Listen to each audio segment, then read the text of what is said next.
무명의 전도자라는 말인데요. 굳이 왜 무명의 전도자라고 했을까? 그 이유는 이름 없는 사람도 전도한다 그런 얘기가 아니고, 우리 모두는 어떤 사람이든 다 전도자로 하나님이 부르심을 받았다. 하나님은 우리를 부르실 때 전도자로 부르신 것이다. 누구든지 전도하는 거다. 특별한 은사 있는 사람만 전도하는 것이 아니라 예수를 믿는 사람은 누구나 전도하는 것이다 라는 것을 말씀드리기 위해서 무명의 전도자라는 말을 쓴 겁니다. 이 아람이라는 나라는 지금으로 얘기하면 시리아예요. 시리아. 그래서 그 나라에 지금 나아만이라는 장군이 있었습니다. 그런데 이스라엘을 침공했을 때 대부분 옛날에는 포로를 잡아가잖아요. 그 이스라엘 사람 중에서 한 여자아이를, 소녀를 포로로 잡아간 겁니다. 그 잡아다가 장군의 부인을 이제 이렇게 보좌할, 뭐라고 하는 거죠? 수종을 들 수 있도록 그렇게 한 거예요. 하루는 나만 장군이 굉장히 대단한 장군인데, 이 사람이 나병이 걸린 거예요. 아무리 대단한 뭐합니까? 겉에는 너무나 멋있죠. 장군이니까 얼마나 멋진 옷을 입었습니까? 계급도 멋있고요. 또 세상의 권력도 굉장히 멋있습니다. 그런데 아내를 들여다보면 썩어가고 있는 겁니다, 몸이. 그래서 우리들이 이 나병은 단순하게 불치병인 나병을 고쳤다 그런 것이 아니라, 나병은요, 굉장히 멋지고 대단한 사람도 나병 걸리면 그 속에서, 그러니까 옷은 굉장히 화려한데 그 옷 속에는 살이 썩어 들어가고 있다는 거예요. 그러니까 우리들도 겉으로는 멀쩡하고 탤런트들 보면 얼마나 잘생기고 영화 배우들 얼마나 예쁩니까? 그런데 그 속에는 썩어져 들어가고 귀신이 그 사람을 지배해가지고 인생이 완전히 망가지는 그런 것들을 많이 봤잖아요. 그 대단한 사람이 얼마나 이쁩니까? 그런데 자살을 하기도 하고, 이런 것들이 전부 다 영적인 나병이거든요. 그래서 이 나병 걸린 문제를 해결할 수가 없죠. 불치병이니까요. 그래서 이스라엘 소녀가 알잖아요. 아이고, 우리 동네 가서 갔으면, 우리 동네에 있으면 치유받았을 텐데, 그 얘기를 이제 하는 겁니다.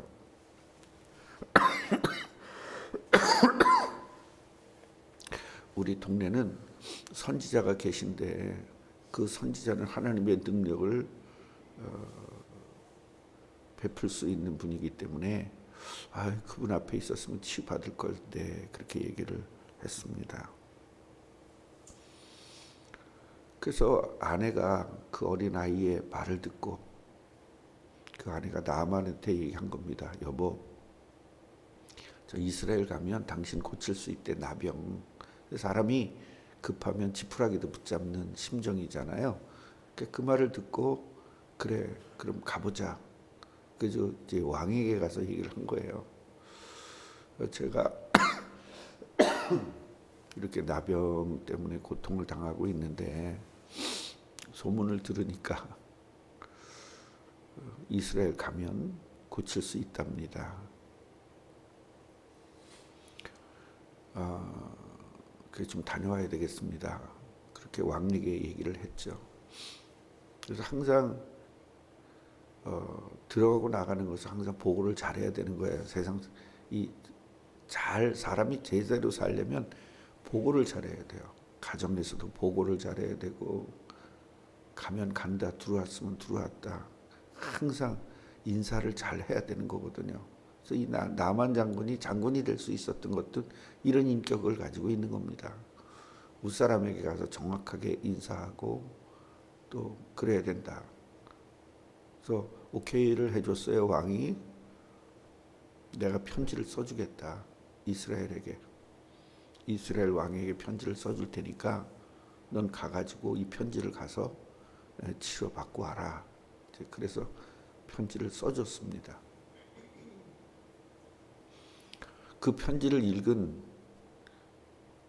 이스라엘 왕은요, 아, 우리 선지자한테 보내면 되겠다. 이러면 되는데 난리가 난 겁니다. 아니, 우리가 하나님이냐 이걸 고치게?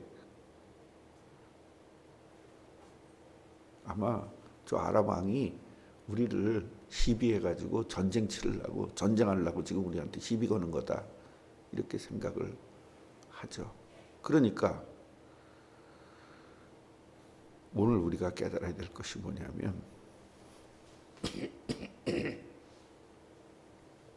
똑같은 하나님의 백성인데 이 대단한 왕은 그 편지를 받고 불안해하고 걱정해요. 뭐가 안 믿어지는 거예요? 하나님의 능력이 안 믿어지고 주의 종을 아예 생각도 안 하는 거죠. 그런데 이 무명, 이름도 없는 이 여자아이 하나, 또 더군다나 남자도 아니고 여자는 더더욱 이름도 없잖아요. 근데 이 여자아이는 나만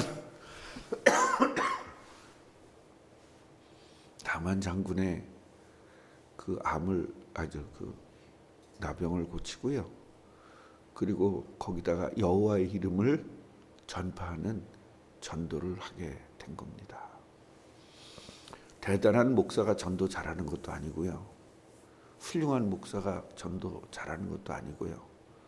하늘나라에서 훌륭한 사람이 전도하는 겁니다. 하늘나라에서 훌륭한 사람이 뭐냐? 바로 전도하는 사람이에요. 전도는 어떤 사명 받은 사람이다 그러는데요. 그 자체 말 자체가 틀린 거예요. 예수님을 믿으면 소명자, 사명자, 권세자로 불림을 받은 겁니다. 그러면 뭐 때문에 소명 불렀을까요? 그게 소명이잖아요. 왜 하나님 불렀어요? 전도하려고. 뭐 주려고? 사명 주려고. 그 사명을 줄 때 그냥 사명을 줬느냐? 모든 권세를 주신 거예요. 마귀의 권세를 이길 수 있는 권세를 주신 거죠. 그래서 우리는 언제 이 하나님의 권세가 나타나느냐? 전도할 때 하나님의 권세가 나타나는 것입니다. 오늘 이걸 잘 깨닫고요. 전도는 어떤 특별한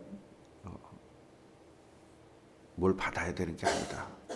누구나 전도할 수 있다. 다만 어떤 사람은 성격이 좀 남하고 얘기하기가 좀 쑥스러운 사람도 있고 또 어떤 사람은 막 말 잘하는 사람도 있어요. 그런데 그 말 잘하는 사람은 전도자로 하나님이 세팅을 해놓은 게 아닙니다. 성격이 그런 거예요. 그 성격과 전도는 다른 부분입니다. 굉장히 부드럽게 아주 어렵게 말 꺼내도 하나님이 준비된 자는 다 오게끔 믿게끔 돼 있고요. 말을 현란하게 잘해도 하나님이 준비되지 않은 사람은 안 믿게끔 돼 있습니다. 이걸 잘못하면 또 운명론이 될 수 있는데 우리는 운명론이 아니에요. 그래서 기도하고 있으면 정말 전도를 위해서 기도하고 있으면 하나님께서 반드시 때를 맞춰서 붙이는 거죠. 그럼 이 여자 입장에서는요. 포로로 잡혀갔으니까 불행한 사람일 수 있어요. 세상적인 눈으로 보면. 그런데 하나님의 눈으로 보면 이 아람의 여호와 하나님을 알려주기 위해서 보낸 엄청난 선교사입니다. 아멘이에요? 그래서 우리가 내가 생각지도 않았던 어떤 일들이 있을 때 하나님의 주권을 믿어야 돼요. 같이 보세요. 하나님의 주권. 그 하나님의 주권을 믿는 사람이 편안한 거예요. 그러니까 바울은요 하나님의 주권을 믿은 거예요. 이것도 하나님 뜻이 있다. 내가 매 맞는 것도 하나님 뜻이 있다. 요셉이 그 하나님의 주권을 믿은 거거든요. 내가 형들한테 팔려가는 것도 하나님의 뜻이 있다. 난 하나님의 뜻을 잘 모른다. 그러나 분명히 하나님의 뜻이 있다. 결국은 우리들이 왜 자꾸 염려하고 걱정하고 근심하냐? 하나님의 주권을 안 믿기 때문에 그래요. 내 주권이에요. 나는 요렇게 됐으면 좋겠다는 내 주권이에요. 그래서 내가 죽는다는 것은 내 주권을 내려놓는 거죠. 그리고 하나님에게 주권을 다 맡기는 거예요. 그래서 하나님이 나는 5분 후도 알 수가 없지 않습니까? 그런데 하나님은 우리의 미래를 완전히 알고 계시기 때문에 그렇게 인도를 하시는 건데 내 생각과 다르니까 기도하는 거예요. 하나님 이쪽으로, 나는 내 생각은 이쪽인데 이쪽으로 가게 해주세요. 기도하는 겁니다. 하나님이 이쪽으로 가기를 원하시는데, 그래서 우리가 기도할 때는 내 생각대로 기도하는 것이 아니라 하나님의 인도를 따를 수 있도록, 하나님의 주권에 내 인생을 맡길 수 있도록 기도해야 되는 것입니다. 아직 이게 기도의 아주 키예요. 이 축복을 누리시기를 주님의 이름으로 축원합니다. 하나님 감사합니다.